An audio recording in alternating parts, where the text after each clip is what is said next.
Hello বন্ধুরা, আজকে চলে এসেছি মাছের রেসিপি নিয়ে। দুর্দান্ত মাছের রেসিপি। এই দেখো, মাছটাকে কেটে কুটে নুন হলুদ মাখিয়ে কড়াইয়ে দিয়ে দিলাম তেল। মাছটাকে ভালো করে হলুদ নুন মাখিয়ে ভেজে নিলাম।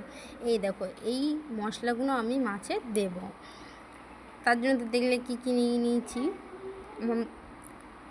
এই দেখো, পেঁয়াজ কুচি, আদা বাটা, লঙ্কা, জিরে বাটা, তারপরে তোমার কাঁচা লঙ্কা, শুকনো লঙ্কা বাটা, টমেটো বাটা আর সর্ষে বাটা। আমার তেলও দিয়ে দিয়েছি, তার মধ্যে 5 ফোড়ন, শুকনো লঙ্কা দিয়ে দিয়েছি। এরপর মশলাটা ঢেলে দিয়ে ভালো করে নাড়িয়ে চাড়িয়ে নিলাম 2 মিনিট।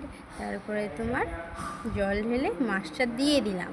এরপরে মাছটা প্রায় হয়ে গেছে, তাই আমি কাঁচা লঙ্কাগুলো উপর দিয়ে দিলাম।